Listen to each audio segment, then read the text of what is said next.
I went to the Odessa Police Academy back in 1984. I graduated from that. I then was hired on by the Odessa Police Department. That was in 1985, which was in February the 11th. Of course, just like everything else, you start on patrol. I was a brand new patrolman. And it's funny, Devin, because when you come in as a police officer, you got all these ideas in your head and how you're going to make a difference, how you're going to change the quality of life in Odessa, and I found out within the first year, these ideas are great, but what it really takes is convictions of the heart. You've got to care about people. You got to be compassionate. You've got to be engaged. You've got to go out there and really, really do what's good for the citizens of Odessa. You go into the work gung-ho, knowing you're a rookie, you want to save the world, and things change over that year, and you got to realize, wow, I'm here, I'm doing this, The uniform, the badge, you put it on, it really doesn't protect you, and that's what I first thought, that, just because I was a police officer and I wore the uniform and the badge, that it was going to protect me from all getting assaulted. But I found out real quickly, it doesn't, You've got to be able to communicate. You've got to be able to interact with people in order to accomplish some of the tasks and goals that you're trying to achieve, whether it be a detainment, an interview, even an arrest, So, but it's all about communication. I was able to make a lot of informants. I was able to make a lot of relationships where if I could call somebody, they'd give me information about a crime that occurred maybe in their area. So I was that much ahead. So that really, it's all about growth and maturity. So it worked out perfectly, We were having during that time, I would say about 1988, we were having a lot of problems with drugs and burglaries in town because they sort of correlate together. So the chief at that time, he wanted to enhance the number of people in narcotics. So instead of having 5, we bumped it up to 10. So I was asked to participate in that initiative. So I was temporarily assigned to narcotics, and I fell in love with the job. Of course, I was young, Hispanic, and I could get places where a lot of people couldn't get, the bars, the Hispanic bars, the Hispanic neighborhoods. So my career in narcotics just took off there. I was able to all I did was undercover work. And I went into bars, I made a lot of narcotic arrests during that time. So what turned out to be a temporary assignment, I just went ahead and stayed there. There was a new unit that was being established, and it was a more community relations type unit. So the unit was, and I started from scratch, and it was called the Street Crimes Unit.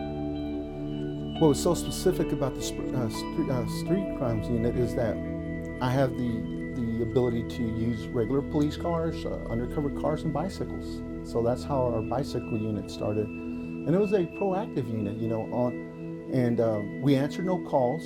All we did was a proactive unit. We went after the bad neighborhoods. We went after the people that were causing the most problems in the city. We had a change of chiefs. Chief Burton decided to retire, and Chief Gerke decided to take it home. And at that point in time, I was, since he took the chief's position, there was a deputy chief position opened, and I put in for it, and I was selected as a deputy chief.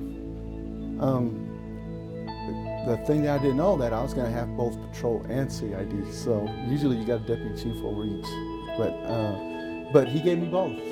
So he made me the deputy chief over operations. So now I'm the deputy chief over operations. So what does that consist of? Well, it's a lot. It's a lot every day. So I'm over patrol. On patrol, I've got 4 shifts. Each shift has about 22 officers, 4 sergeants, and 1 lieutenant. I'm over CID, which they investigate, do all the follow-up on all the reports that are taken. Of course, I got persons, I got property, and there I've got, what, 4 sergeants, 1 lieutenant, and a captain. I've got the fatality team, which is traffic. I've got a sergeant there. I'm in charge of the front desk. They call them the telephone response unit. I'm in charge of now what we call the impact unit, our intelligence unit. That's narcotics. That's our intel unit.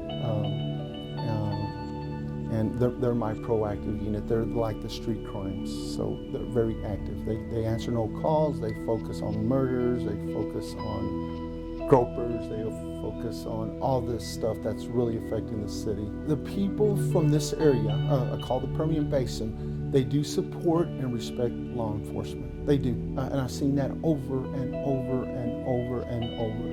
You've got a very small, minute number of people, usually individuals that are in trouble who I mean, they don't have nice words for law enforcement, but I understand, you know. But you know what? Overall, City of Odessa backs their people, their police department. And I've got nothing. They've done a wonderful job, you know, and I feel grateful, and I feel honored that happens. I really do. So I'm really not concerned about our citizens. They're there to back us up, and I see that every day. You know, so if something tragic happens, you know, I could go to a restaurant and all of a sudden somebody paid my meal. You know, I'm walking down the street, me and my wife, and thank you for your service. I hear it every day.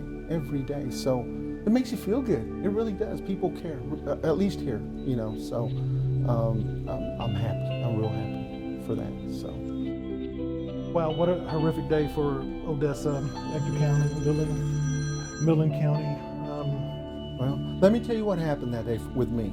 It was Labor Day, and every Labor Day I go to Fort Davis. I get away from Odessa. No cell service, no nothing. So I got there on a Wednesday because I leave for 5 days, and then we go to Marfa and they have a festival. But I got an RV, so we went to Fort Davis, and it's a group of 6 campers, 6 different families. So we get there, and I'm there Wednesday, I'm there Thursday, I'm there Friday. We're having a great time. Saturday, I ran out of supplies, so I drove from the state park into Fort Davis. They got a little general store, and of course, there's no phone service at Fort Davis National Park or State Park. I'm sorry. As soon as I hit the city limits of Fort Davis, the town Fort Davis, of course you get all your messages. And oh my God, my messages were going crazy. My son called me. He says, "Hey Dad, we got an active shooter." And it was weird because once it's my phone's going ding, ding, ding, ding, ding, ding, because all the messages. And all of a sudden my son called me and says, "Hey, we got an active shooter." I said, "What?"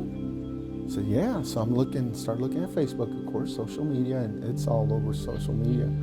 So I called the chief, and of course the chief's overwhelmed. He tells me, "Jesse, we do have an active shooter. Stay where you're at. We got it under control. Enjoy your time." And I said, "Okay." And he said, "I can't talk. Bye." Hang up. I said, "Okay," because again, I'm the chief's right-hand man. In his absence, I take over the operations of the OPD.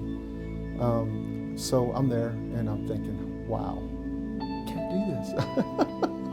So I'm thinking, so I go and get my supplies, and I tell my wife, I got to get back, you know. She said, "Well, the chief told you to stay out, you know." I said, I don't know if I can. I said, "Well," so we went back to the campsite, and make a long story short, we went to the festival. But I couldn't stand it. I said, "You know what? Let's go back. Let's go load up all our stuff, and I'll get a good night's sleep, and we'll take off back to Odessa." I'm at the point where I've got, let me see, 31 days, and I'll retire. My wife gave me a countdown. 31 days, and that's exciting. It is. But it's killing me. It's. I got emotions right now. Because you got to understand, right now, I'm the most tenured officer at this police department. So I'm gonna miss it. I think about the little things. I've been coming here every day for the last 35 years, and walking through these hallways and saying hi to all my family, and that's probably one of the biggest things I'm gonna miss.